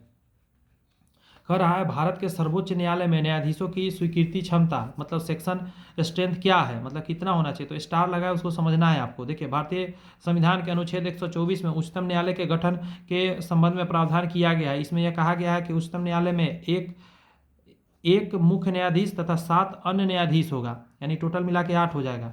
संसद समय समय पर विधि द्वारा न्यायाधीश की संख्या का निर्धारण कर सकती है। अंडरस्टैंड। आगे कह रहा है संसद ने न्यायाधीशों की संख्या को निर्धारित करने के लिए वर्ष 1956 में उच्चतम न्यायालय यानी न्यायाधीशों की संख्या अधिनियम 1956 पारित किया तथा न्यायाधीशों की संख्या 10 मुख्य न्यायाधीश के अतिरिक्त कर दी गई। इस अधिनियम में संशोधन करके न्यायाधीशों की संख्या समय समय पर बढ़ाती गई। सर्वोच्च न्यायालय यानी न्यायाधीशों की संख्या सर्वोच्च मतलब संशोधन अधिनियम 2019 के तहत वर्तमान में उच्चतम न्यायालय में न्यायाधीशों की अधिकतम स्वीकृति संख्या का मुख्य न्यायाधीश के अतिरिक्त 33 है, मतलब टोटल 34 हो गया। फिलहाल में तो टोटल 34 हो जाएगा, बस इसीलिए स्टार लगा हुआ है क्वेश्चन में।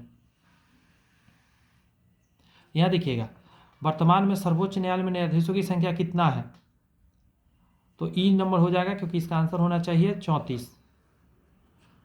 अगला प्रश्न को जब देखेंगे तो कह रहा है इसमें कि भारतीय सर्वोच्च न्यायालय के न्यायाधीशों की नियुक्ति कौन करता है, तो ये हमेशा राष्ट्रपति ही करता है। देखिएगा कह रहा है कि भारतीय संविधान के अनुच्छेद 124(2) के अनुसार राष्ट्रपति सर्वोच्च न्यायालय के प्रत्येक न्यायाधीश की नियुक्ति करता है। कॉलेजियम पद्धति यानी कॉलेजियम सिस्टम के अनुशंसा पर सर्वोच्च न्यायालय तथा उच्च न्यायालयों के न्यायाधीशों की नियुक्ति होती है। अगला है सर्वोच्च न्यायालय का न्यायाधीश अपने पद से त्याग पत्र किसको लिख कर दे सकता है, तो उसको अगर त्याग पत्र देना है तो राष्ट्रपति को ही उसको लिखना पड़ेगा। सर्वोच्च न्यायालय के हो ना भाई आप। देखिए सर्वोच्च न्यायालय का न्यायाधीश अपने पद का त्याग पत्र जो है राष्ट्रपति को लिखकर दे सकता है। इसके अतिरिक्त संसद की सिफारिश पर राष्ट्रपति द्वारा उसे पद से हटाया जा सकता है, अगर सांसद उसका सिफारिश कर रहा है तो। उल्लेखनीय है कि भारतीय संविधान के भाग 5 में अनुच्छेद 124 से लेकर 147 तक उच्चतम न्यायालय के गठन, स्वतंत्रता, शक्तियां, प्रक्रिया एवं न्याय क्षेत्र का उल्लेख कर दिया है, क्या क्या वो कर सकता है। देखिए सर्वोच्च न्यायालय के न्यायाधीशों की सेवानिवृत्ति की उम्र क्या होती है, कब वो हट सकता है, तो ये 65 वर्ष की आयु पे वो हट जाएगा।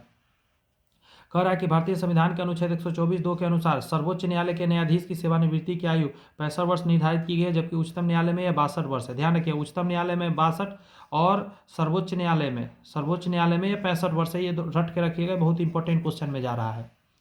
अगला प्रश्न है कि उच्चतम न्यायालय के न्यायाधीशों की संख्या की वृद्धि करने की शक्ति किसके पास है, तो ये सांसद के पास ही है, उसी के आधार पर तो होता ही है। देखिए भारतीय संविधान के अनुच्छेद 124 के अनुसार उच्चतम न्यायालय के न्यायाधीशों की संख्या में वृद्धि करने की शक्ति सांसद के पास है।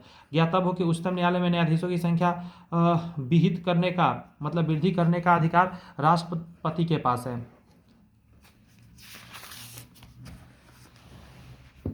सांसद पास करेगा, राष्ट्रपति उस पर हस्ताक्षर करेगा, हो गया। देखिए कॉलेजियम प्रणाली के बारे में निम्नलिखित कथनों पर विचार करके बताइए। देखिए सुप्रीम कोर्ट कॉलेजियम एक जांच सदस्यीय निकाय है जिसकी अध्यक्षता गौर से सुनिए भारत के मौजूदा मुख्य न्यायाधीश यानी CJI करता है, और इस समय इसमें न्यायालय में कार्यरत 4 अन्य वरिष्ठ न्यायाधीश शामिल होते हैं। मतलब ये सभी मिलकर क्या करता है, डिसाइड करता है किसको क्या बनाना है। ठीक है, तो पहला तो सही है। सांसद के विधि द्वारा कॉलेजियम प्रणाली का प्रारंभ किया जाता है, ये गलत है। कह रहा है उच्चतम न्यायालय और उच्च न्यायालय के न्यायाधीशों की नियुक्ति कॉलेजियम प्रणाली के माध्यम से ही की जाती है, भी सही है। कॉलेजियम प्रणाली की शुरुआत 1953 में न्यायाधीश PM भवती के ऐतिहासिक फर्स्ट जज मामले के उपलक्ष्य में की गई थी, तो ये गलत है, इसका आंसर ए जाएगा, ये भी गलत है। डिटेल समझिए यहाँ से। कह रहा है उच्चतम न्यायालय की कॉलेजियम प्रणाली एक 5 सदस्यीय निकाय है जिसकी अध्यक्षता भारत के मौजूदा मुख्य न्यायाधीश CJI करते हैं और इसमें न्यायालय में कार्यरत 4 अन्य वरिष्ठ न्यायाधीश शामिल होते हैं। उच्चतम न्यायालय तथा उच्च न्यायालय के न्यायाधीशों की नियुक्ति राष्ट्रपति द्वारा उच्चतम न्यायालय के कॉलेजियम प्रणाली की सिफारिश पर की जाती है। कॉलेजियम प्रणाली की स्थापना संसद ने नहीं बल्कि उच्चतम न्यायालय के द्वितीय न्यायाधीश मामले 1993 में की गई थी। न्यायाधीश PN भवती का संबंध द्वितीय न्यायाधीश मामले 1993 से है। आगे ये कह रहा है निम्नलिखित में से किसका संबंध भारत के सर्वोच्च न्यायालय से है, तो आंसर क्या हो जाएगा, उपयुक्त में से एक से अधिक। सर्वोच्च न्यायालय ये तो कॉलेजियम प्रणाली है, ये है अपीलीय अधिकार क्षेत्र और मूल अधिकार क्षेत्र। इसका आंसर एक से ज़्यादा जाएगा। डिटेल में समझा देता हूँ, यहाँ समझ लीजिए। प्रश्न का क्या क्या कॉलेजियम पद्धति उच्चतम एवं उच्च न्यायालय में न्यायाधीशों की नियुक्ति और उच्च न्यायालयों के न्यायाधीशों के स्थानांतरण की प्रणाली है। यह सर्वोच्च न्यायालय के निर्णयों के माध्यम से विकसित हुई पद्धति है। सर्वोच्च न्यायालय के मुख्य न्यायाधीश कॉलेजियम के नेतृत्व करते हैं। विदित हो कि भारतीय संविधान के अनुच्छेद 131 के तहत सर्वोच्च न्यायालय की मूल या आरंभिक आधिकारिक शक्ति का वर्णन है। वहीं अनुच्छेद 132 से 136 तक सर्वोच्च न्यायालय के अपीलीय क्षेत्राधिकार का उल्लेख किया गया है। इस प्रकार एक से अधिक विकल्प सत्य है।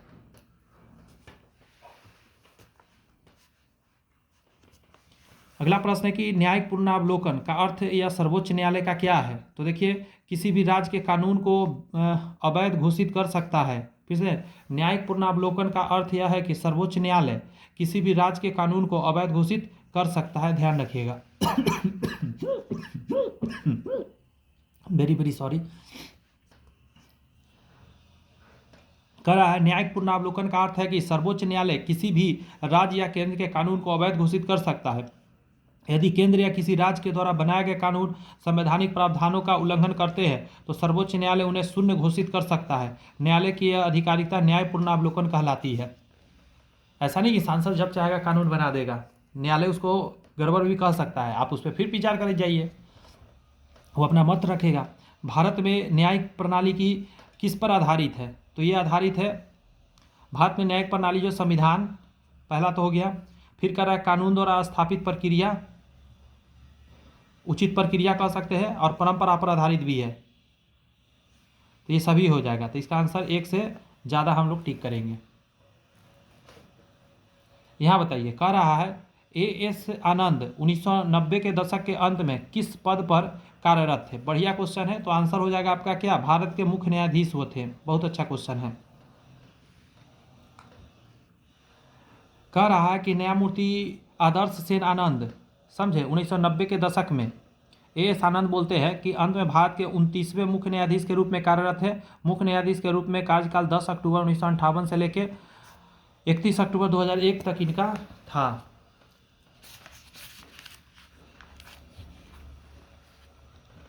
यहाँ कह रहा है हाल ही में भारत के सांसद ने 3 तलाक कानून पारित करके भारत के सर्वोच्च न्यायालय के किस वर्ष के विनिर्णय के समर्थन दिया जिसने 3 तलाक यानी तलाक बिद्दत को असंवैधानिक बना दिया है, तो आंसर हो जाएगा आपका 2017। उस समय का करंट से थोड़ा रिलेटेड था।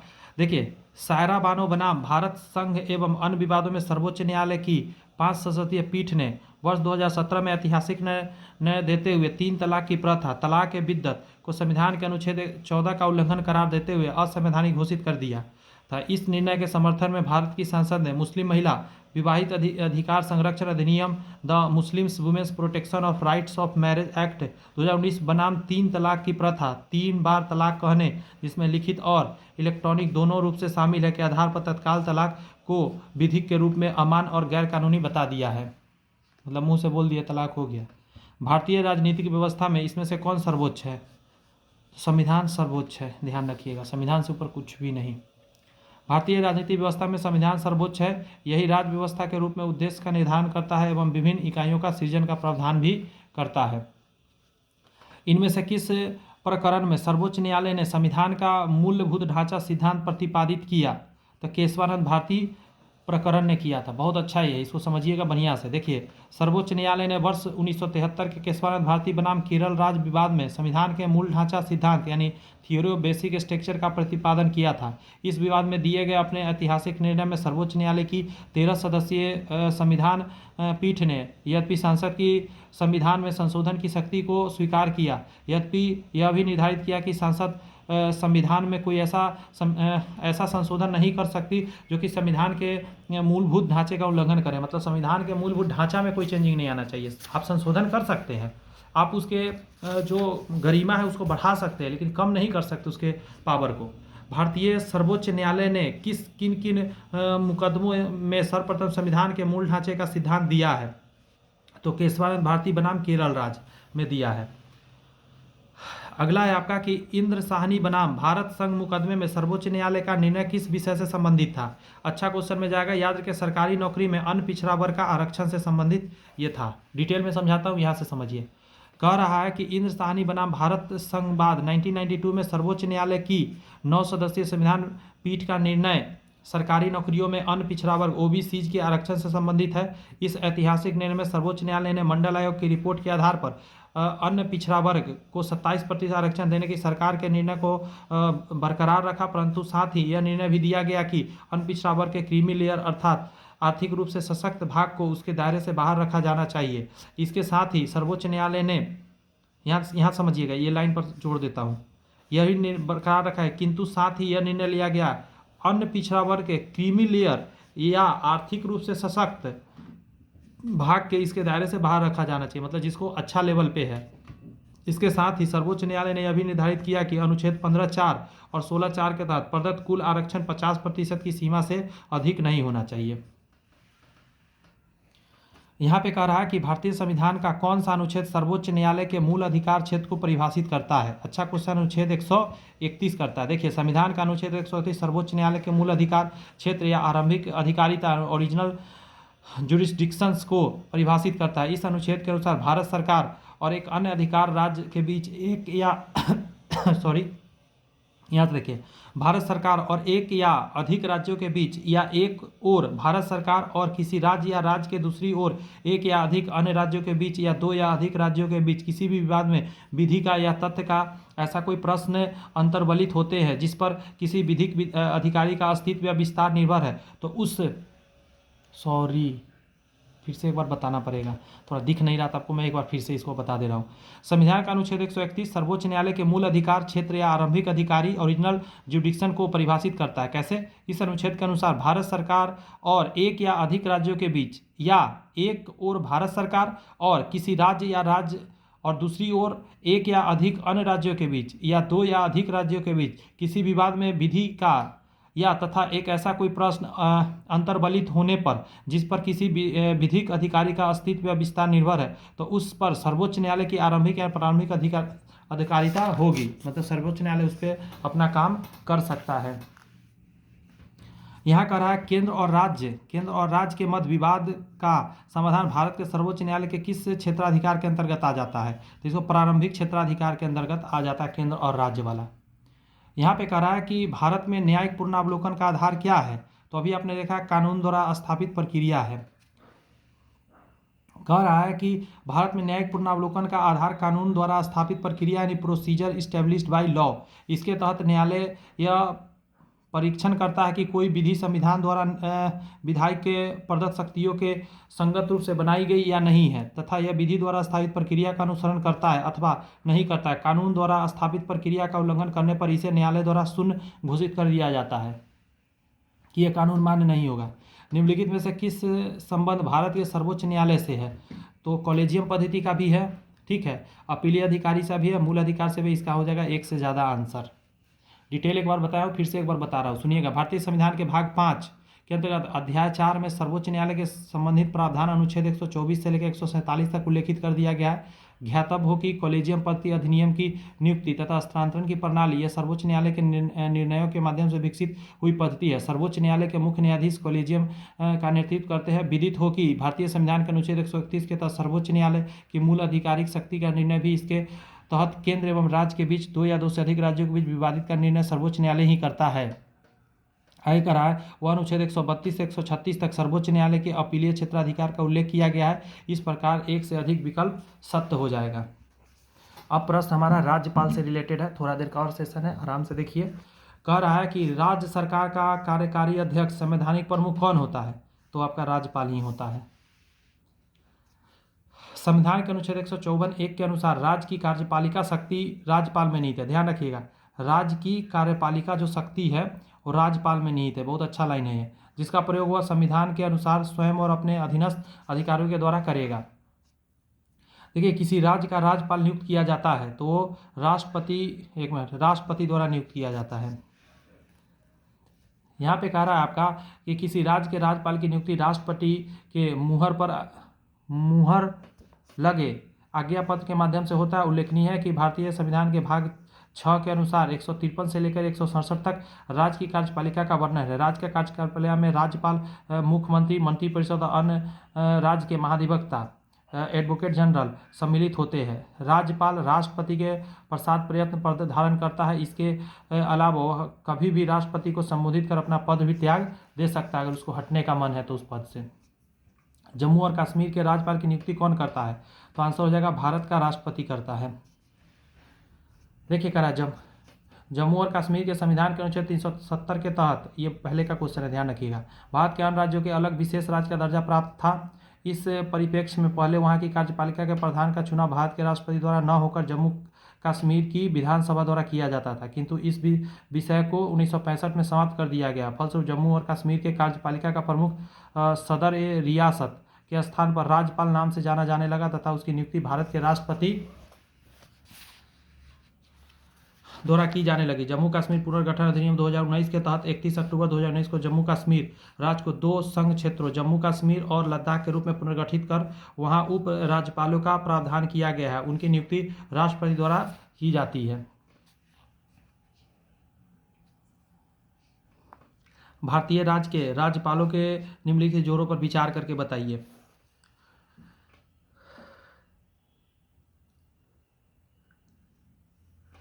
इस क्वेश्चन को छोड़ना होगा, ये पहले का डाटा है, गड़बड़ हो जाएगा।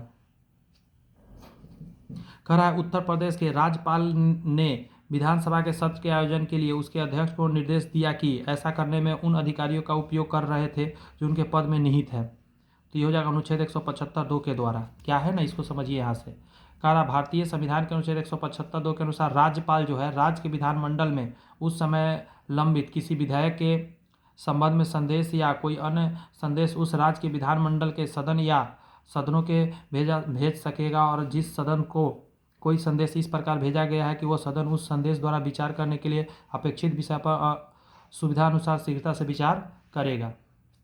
कह रहा है कितने समय में राज्यपाल किसी साधारण बिल को संबंधित राज्य विधानमंडल को पुनर्विचार हेतु लौटा सकता है। तो इसमें स्टार लगा है, उसको समझिए जरा। कह रहा है कि संविधान के अनुच्छेद 200 के प्रथम परंतुक के तहत राज्यपाल अनुमति के लिए अपने समक्ष विधेयक प्रस्तुत किए जाने के बाद यथाशीघ्र किसी साधारण विधेयक, धन विधेयक को छोड़कर कुछ संविधान राज्य विधानमंडल को पुनर्विचार हेतु लौटा सकता है। हालांकि इस यथाशीघ्र शब्द के लिए संविधान में कोई समय सीमा निर्धारित नहीं किया गया है। यह राज्यपाल के विवेकाधीन पर है कि हाल ही में वो सर्वोच्च न्यायालय ने तमिलनाडु के सरकार बनाम, ये बहुत अच्छा यहाँ पे बात लिखा जा रहा है, ये पढ़िए जरा। हाल ही में सर्वोच्च न्यायालय ने तमिलनाडु सरकार बनाम तमिलनाडु राज्यपाल मामले में स्पष्ट किया है कि अनुच्छेद 200 के अनुसार और परामर्श के अनुसार समय संबंध तरीके से गौर से सुनिएगा, अनुसार राज्यपाल को स्वतंत्र विवेक के बिना मंत्रिपरिषद की सहायता और परामर्श के अनुसार समयबद्ध तरीके से राज्य विधेयकों पर निर्णय लेना चाहिए। इसकी समय सीमा सर्वोच्च न्यायालय ने 3 माह निर्धारित की है कि 3 महीना में आपको करना है। हुआ है क्या कि बहुत सारा विधेयक पास करके दिया गया, वहाँ का जो राज्यपाल है वो उसको पास ही नहीं कर रहा था, अपने ही पास रख ले रहा था, इसीलिए और जानते हैं उसमें क्या हुआ कि राज्यपाल से पूछे बिना सर्वोच्च न्यायालय ने कहा कि चलो भाई पास हो गया विधेयक, क्योंकि वो पास नहीं कर रहा था। इसीलिए राज्य विधानमंडल एवं मंत्रिपरिषद से क्वेश्चन क्या आता है उसको समझिए। कह रहा है कि भारतीय संविधान के अनुसार राज्यों की विधायिका में सम्मिलित क्या क्या है। राज्य की विधायिका में तो राज्यपाल आता है, विधानसभा और विधान परिषद जहां उसका अस्तित्व है, यही आंसर होगा। जहां विधान परिषद नहीं है वो नहीं आएगा। भारत में राज्य विधान पालिका स्टेट लेजिस्लेटिव का उच्चतम सदन कौन सा है? विधान पालिका परिषद। यहाँ समझिए डिटेल में। कह रहा है अनुच्छेद 168 के अनुसार राज्य की विधान पालिका एक सदनीय या द्विसदनीय होगी। द्विसदनीय विधानमंडल की स्थिति में विधान पालिका परिषद उच्च सदन होगा और विधानसभा निम्न सदन होगा। बिहार हो गया, यूपी हो गया, महाराष्ट्र हो गया, कर्नाटक हो गया, तेलंगाना हो गया और आंध्र प्रदेश हो गया। ये 6 ऐसा जगह है ना जहाँ पे विधान परिषद और विधानसभा दोनों है, और जगह पे नहीं है, 6 ही जगह पे है। पास पास है इसलिए याद रहेगा। यूपी बिहार, उधर में महाराष्ट्र और कर्नाटक, इधर में आंध्र प्रदेश तेलंगाना। निम्नलिखित में भारतीय राज्यों में से किस राज्य विधानसभा में सदस्यों की संख्या अधिकतम है? तो उत्तर प्रदेश का सबसे ज़्यादा। 1 मिनट, क्या है? निम्नलिखित भारतीय राज्यों में से किसकी राज्य विधानसभा में सदस्यों की संख्या अधिकतम है? तो हिमाचल प्रदेश। देखिए, संविधान के भाग 6 में अनुच्छेद 168 से 212 तक राज्यों के विधानमंडल का निर्माण किया गया है। अनुच्छेद 170 के अनुसार प्रत्येक राज्य की विधानसभा उस राज्य में प्रादेशिक निर्वाचन क्षेत्रों में से प्रत्येक निर्वाचन द्वारा चुने गए अधिकतम 500 तथा न्यूनतम 60 सदस्यों से मिलकर बनेगी। वर्तमान समय में सबसे छोटी विधानसभा केंद्र शासित प्रदेश पुडुचेरी 30 की है, जबकि राज्यों में सिक्किम 32 पर है। इसके साथ ही सबसे बड़ी विधानसभा उत्तर प्रदेश का 403 है। ठीक है। उपयुक्त विकल्प में अरुणाचल प्रदेश का 60 है, मेघालय का 60 है और मणिपुर का 60 की संख्या एक समान है तथा हिमाचल प्रदेश 68 की संख्या सर्वाधिक है। मतलब अरुणाचल प्रदेश 60, मणिपुर 60 और मेघालय 60, लेकिन इसका क्या है? 68 है। ऐसे तो उत्तर प्रदेश का 403 है, बहुत ज़्यादा। अगला है आपका राज्य विधान परिषद के सदस्य निम्नलिखित में से किस श्रेणी में नहीं चुने जाते हैं? राज्य विधान परिषद के सदस्य निम्नलिखित में से किस श्रेणी से नहीं चुने जाते हैं? तो वो जानते हैं, उद्योगपति को नहीं चुना जाता है। वह स्नातक हो सकता है, शिक्षक हो सकता है, स्थानीय निकाय पंचायतों के सदस्य हो सकते हैं। कह रहा है संविधान के अनुच्छेद 171(3) के प्रावधानों के तहत विधान परिषद की संरचना का उल्लेख है। इसमें 1/3 सदस्य स्थानीय निकायों द्वारा, 1/12 सदस्य न्यूनतम 3 वर्ष के स्नातक द्वारा और 1/12 सदस्यों का न्यूनतम 3 वर्ष के अध्यापन कर रहे लोग चुनेंगे, जो माध्यमिक स्तर से निम्न स्तर से नहीं होने चाहिए। 1/3 सदस्य का विधानसभा के सदस्यों द्वारा तथा शेष सदस्य राज्यपाल द्वारा नामित किया जाता है। उद्योगपति का इसमें कोई भी जगह नहीं दिया गया है। आगे है भारत के किस राज्य की विधानसभा में अधिकतम कितने सदस्य हो सकते हैं? तो जैसा पता है 500 और कम से कम 30। संविधान के अनुच्छेद 170(1) के प्रावधान के अनुसार प्रत्येक राज्य की विधानसभा उस राज्य के प्रादेशिक निर्वाचन क्षेत्र से प्रत्येक निर्वाचन चुने गए 500 से अधिक और 60 से न्यूनतम सदस्य मिलकर बनेगी। कम से कम 60, अधिक से अधिक 500। किसी राज्य में विधान परिषद की संरचना तथा विघटन किया जा सकता है? तो ये हो जाएगा केंद्रीय संसद के द्वारा ये किया जाता है। कह रहा है कि अनुच्छेद 169 फर्स्ट के अनुसार किसी राज्य में विधान परिषद की संरचना या विघटन का अधिकार संसद को है। संसद ऐसा तब कर सकेगी जब ऐसे प्रस्ताव राज्यसभा की कुल सदस्य संख्या के बहुमत द्वारा तथा उपस्थित और मतदान करने वाले सदस्यों की संख्या से कम 2/3 बहुमत द्वारा पारित किया गया हो। निम्नलिखित राज्यों में कहाँ विधान परिषद है? विधान परिषद कहाँ पे है? तो बिहार में है, समझे? तो 4 नंबर आंसर हो जाएगा, केवल 4। वैसे कहाँ कहाँ है वो नीचे दिया गया है। मैं बता दूं कि अनुच्छेद 168(1) के क के अनुसार वर्तमान में बिहार, महाराष्ट्र, कर्नाटक, उत्तर प्रदेश, आंध्र प्रदेश, तेलंगाना में विधान परिषद है। ये 6 राज्य ही हैं। भारतीय संविधान के निम्नलिखित अनुच्छेदों में कौन राज्य की विधानसभा के निर्वाचन का प्रावधान प्रस्तुत करता है? तो ये हो जाएगा अनुच्छेद 170 करता है। देखिए, भारतीय संविधान का अनुच्छेद 170 जो है ना, विधानसभा की संरचना, अनुच्छेद 176 राज्यपाल का विशेष अभिभाषण, अनुच्छेद 168 विधानसभा के अध्यक्ष और उपाध्यक्ष प्रावधान करता है। अगला प्रश्न है, यदि किसी राज्य की विधानसभा का अध्यक्ष यानी स्पीकर पद त्यागना चाहे तो उसे अपना त्यागपत्र किसे देना है? तो राज्यपाल को देगा। 1 मिनट, उपाध्यक्ष है तो उपाध्यक्ष को देगा, राज्यपाल के पास नहीं जाएगा। यहाँ कह रहा है कि संविधान के अनुच्छेद 179 के अनुसार विधानसभा अध्यक्ष अपना पद विधानसभा उपाध्यक्ष को संबोधित करके त्याग देगा और उपाध्यक्ष जो है अध्यक्ष को देगा। राज्य की मंत्रिपरिषद सामूहिक तौर पर किसके प्रति उत्तरदायी होगा? तो मंत्रिपरिषद है तो ये विधानसभा के प्रति होगा, जैसे वहाँ पे लोकसभा के प्रति होता है। भारतीय संविधान के अनुच्छेद 168(2) के तहत राज्य की मंत्रिपरिषद राज्य की विधानसभा के प्रति सामूहिक रूप से उत्तरदायी होता है। इसी प्रकार केंद्र की मंत्रिपरिषद सामूहिक तौर पर लोकसभा के प्रति उत्तरदायी होता है उसी तरह। यहाँ कह रहा है केंद्र शासित प्रदेश में मुख्यमंत्री जहाँ पर इस तरह का प्रावधान है किसके द्वारा नियुक्त किए जाएंगे, तो होगा राष्ट्रपति के द्वारा ही नियुक्त किए जाएंगे। ऐसे तो ज़्यादातर राज्यपाल होता है, गवर्नर बोलते हैं। संविधान के अनुच्छेद 239A 5 के अनुसार केंद्र शासित प्रदेशों में मुख्यमंत्री की नियुक्ति राष्ट्रपति द्वारा किया जाएगा। अन्य मंत्रियों की नियुक्ति राष्ट्रपति द्वारा मुख्यमंत्री की सलाह पर की जाएगी और मंत्री राष्ट्रपति के प्रयास पर पद धारण कर रहेगा। हमारा नया जो है उच्च न्यायालय एवं अधीनस्थ न्यायालय से रिलेटेड जो प्रश्न आता है उससे क्वेश्चन है कि उच्च न्यायालय में न्यायाधीशों की संख्या निर्धारित करने का अधिकार निम्नलिखित में से किसके पास है। तभी हम लोगों ने देखा था वो राष्ट्रपति के पास है उच्च न्यायालय में। समझ लीजिए जरा, कह रहा है कि प्रश्नगत विकल्पों में राष्ट्रपति को उच्च न्यायालय के न्यायाधीशों की संख्या को निर्धारित करने का अधिकार प्राप्त है। अनुच्छेद 216 के अनुसार प्रत्येक उच्च न्यायालय मुख्य न्यायमूर्ति और ऐसे अन्य न्यायाधीशों से मिलकर बनेगा जिन्हें राष्ट्रपति समय समय पर नियुक्त करना अवश्य समझे।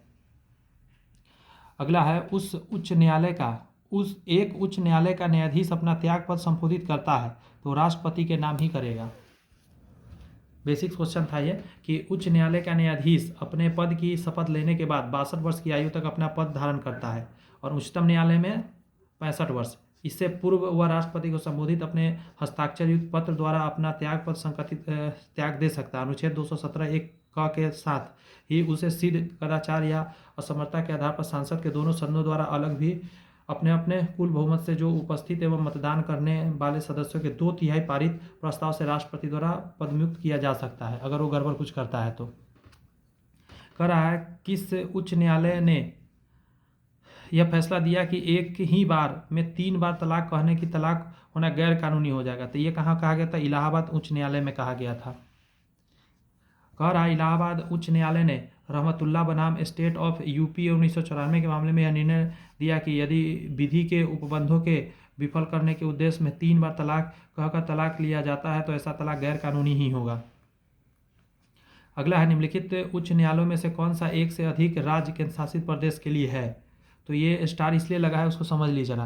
देखिए, गुवाहाटी उच्च न्यायालय अपने एक से अधिक राज्यों के लिए है, याद रखिएगा। इसकी जो क्षेत्र है असम के लिए भी है, नागालैंड के लिए भी है, मिजोरम के लिए एवं अरुणाचल प्रदेश के लिए भी गुवाहाटी उच्च न्यायालय ही है। देखिए, जबकि मुख्य मुंबई उच्च न्यायालय का क्षेत्राधिकार महाराष्ट्र का है, दादर एवं नागर हवेली का ये जो मुंबई है, ठीक है।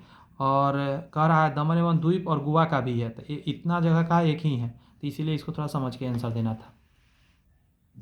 कह रहा है बाबरी मस्जिद राम जन्मभूमि का विवाद को इलाहाबाद उच्च न्यायालय ने लखनऊ न्यायपीठ के समक्ष है का प्रकार क्या है। तो इसी को हम लोग बोलते हैं स्वतत्वाधिकार मुकदमानी, टाइटल सूट इसको बोलते हैं। इसको थोड़ा डिटेल में यहाँ नीचे से समझिएगा जरा कि बाबरी मस्जिद राम जन्मभूमि विवाद इलाहाबाद उच्च न्यायालय के समक्ष स्वतत्वाधिकार मुकदमे के रूप में प्रस्तुत किया गया था, जिसमें 2 समुदायों के बाबरी मस्जिद और राम जन्मभूमि की जमीन व संपत्ति पर अपने अपने दावे पेश किए थे।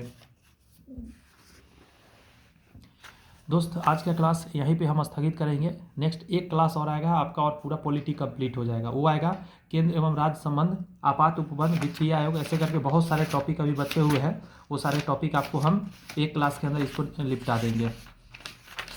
और इसके बाद हमारा एक खास टॉपिक बच जाएगा। वो टॉपिक हमारा रहेगा भारतीय अर्थव्यवस्था, यानी जिसको हम लोग इकोनॉमिक्स बोलते हैं। तो इसके एक क्लास और आने के बाद आपका इकोनॉमिक्स स्टार्ट हो जाएगा। सेशन कैसा लगा कमेंट्स में मुझे बता दीजिएगा। और एक रिक्वेस्ट रहेगा कि चैनल सब्सक्राइब करके बेल आइकन प्रेस कर लीजिए, ताकि वीडियो अपलोड हो तो आसानी से आपके नोटिफिकेशन मिल जाए और आप तक पहुंच जाए। अगर सेशन अच्छा लगा लाइक कर दीजिए इस वीडियो को, ताकि और भी दोस्तों के पास यूट्यूब इसको रिकमेंड करे। Bye bye, thank you.